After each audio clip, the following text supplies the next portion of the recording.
What is up, guys? Welcome to my predictions video for League A Groups 1 to 4 of the Uefa Nations League. If you want more international football analysis, please hit that subscribe button, but let's get into the predictions. So starting off in Group 1 with the Netherlands, France and Germany. In third place I've got the Netherlands to finish bottom of the group. Dutch football is very much at a low point at the moment. They've had a tough 4 years since losing the semi-final at the 2014 World Cup. They failed to qualify for both Euro 2016 and the 2018 World Cup. They've lost some huge talents who have either retired or are past the prime, for example Robin van Persie, Wesley Sneijder, Ian Robin, Rafael van der Vaart, and this quality hasn't been replaced. Why it hasn't been replaced is a whole new topic for a different video, but looking at this current Dutch side, I think they are strong defensively with players like Bruma, De Ligt and Fosu Mensah, who can learn off the more experienced defenders in Van Dijk, De Vrij and Blind, and that is a strong defence that they can build the team upon. The midfield is okay but lacks any real creativity, and up front the Netherlands don't have an out-and-out goal scorer, so for that reason I think they will struggle in this group and will get relegated. Then I've got Germany in second. Obviously Germany having such a poor World Cup and exiting at the group stage was a shock to everyone. Germany have always been a unified team. They've never just relied on one player like some other international teams do, but at the World Cup they just didn't turn up and the team didn't have any balance to it. They were constantly being caught out on the counter. Going forward they had no speed and it was all really slow possession based style that didn't allow the pace of Werner and Royce to flourish. And many of the 2014 Germany team has retired or either way past the best, for example Klose, Lahm, Schweinsteiger, and it'll be interesting to see how this German side respond in the UEFA Nations League.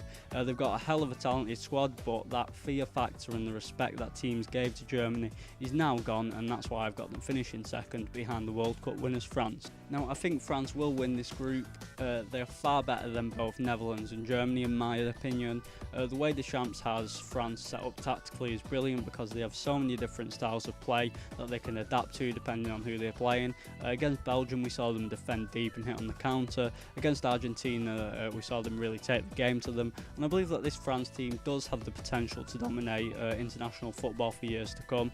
And when you look at that 1998 France World Cup winning team, by the time 2002 World Cup came around, where they had an awful tournament finishing bottom of the group, the core of the squad, especially the defence, were all over 30 and at the stage where they were passing the best.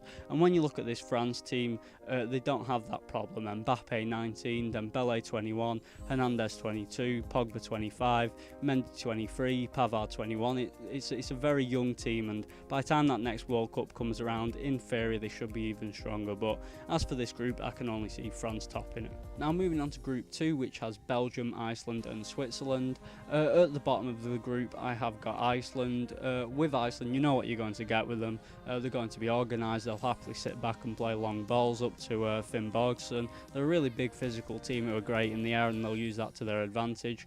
And I think Belgium will struggle against them. You know, Belgium don't tend to do well at teams that just sit deep, and we saw against the game in Argentina that Iceland completely marked Messi out of the game and they didn't allow him any time and space on the ball. So if Iceland can repeat that and successfully mark out Hazard and Mertens, they'll cause Belgium problems. As for second place, I've gone for Switzerland. I do really enjoy watching them play. I think Petrovic likes them to play attacking, fluid football. They play out from the back and really dominate possession, but the issue they've had in the World Cup is that they did struggle to create chances at times. As we saw in the first half against Serbia and that whole Sweden game, they just lack that bit of creativity needed. Another point to note about Switzerland is they do have a habit of committing far too many players forward at times for attacks, so against the better sides like Belgium, they're going to get caught out on the counter a bit too easily. But I do have them above Iceland. For me, they've just got that more quality going forward than Iceland, so that's my reasoning. Now as for who's going to top the group, I have got Belgium.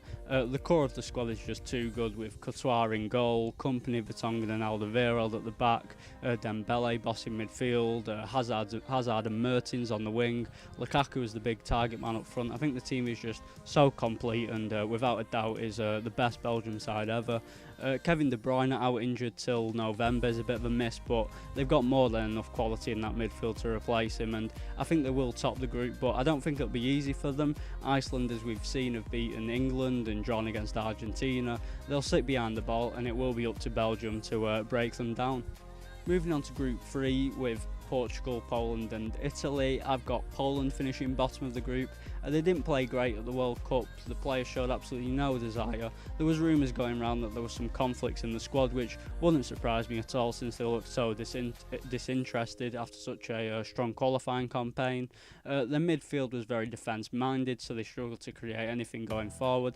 And they do have quite an old team at the moment with Glick, Piszczek, Błaszczykowski, Lewandowski, all coming towards the end of their careers. And we saw that when Lewandowski doesn't quite turn up, Poland do struggle for goals. He scored 16 goals in qualifying but failed to score a single goal in the World Cup.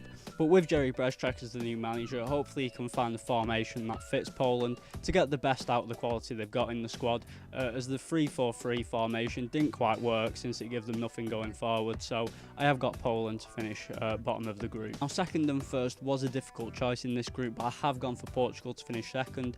Obviously this may seem surprising since Italy failed to qualify for the World Cup, but I don't think the Italy team is bad at all. I think it's actually a very good team who had a manager that made poor decisions tactically. For example, in the playoff game against Sweden, they needed to really go for it in attack, but instead they played a 3-5-2 formation, which there's absolutely no need to play three centre-backs against a Sweden team that just sat deep. And I think a 4-3-3 would have suited Italy much better, as that way they could have included Insigne. But the current Italy team that they've got is very good, and with a decent manager in Roberto Mancini, they've got plenty of youth in the team, and I think they should qualify for Euro 2020, and I believe that they will top the group.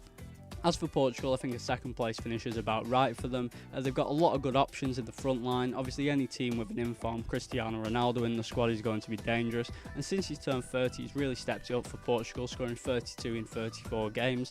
And I really like the look of Andre Silva. Bernardo Silva's also shown glimpses of what he's capable of in the Premier League for Manchester City. Guedes, Quaresma and Gelson Martins are all great options as well.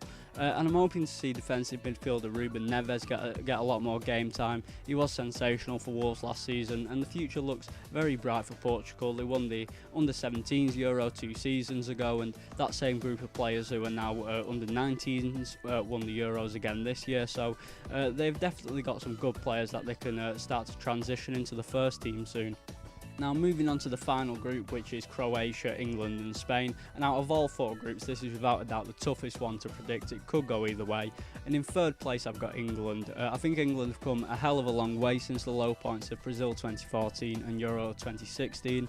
I don't think either of those sides would have beaten Panama 6-1. And there has been an improvement since those tournaments, but I don't think the improvement is quite as much as some people would have us believe. I think England look a lot better in possession, and I like how they play out from the back. The players actually look like they care, unlike previous England teams I've seen, and they've really reunited with the fans. England are also a very young team, one of the youngest at the World Cup, who should theoretically improve over time.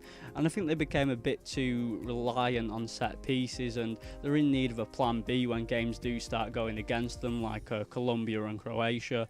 But Southgate has laid the foundations that England can build upon, and going straight into the competitive football with this Nations League will only help this young England squad develop. But I do think they're not quite as good as Spain and Croatia, so for that reason I've got England finishing bottom of the group.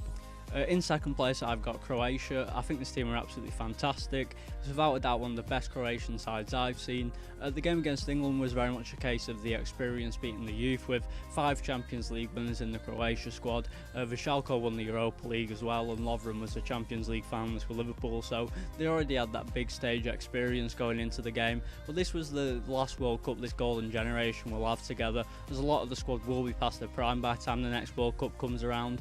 Mario Mandzukic has retired from international football. He's decided to end on a high, and I think it'll be very difficult to replace. He's a real warrior in this Croatian side.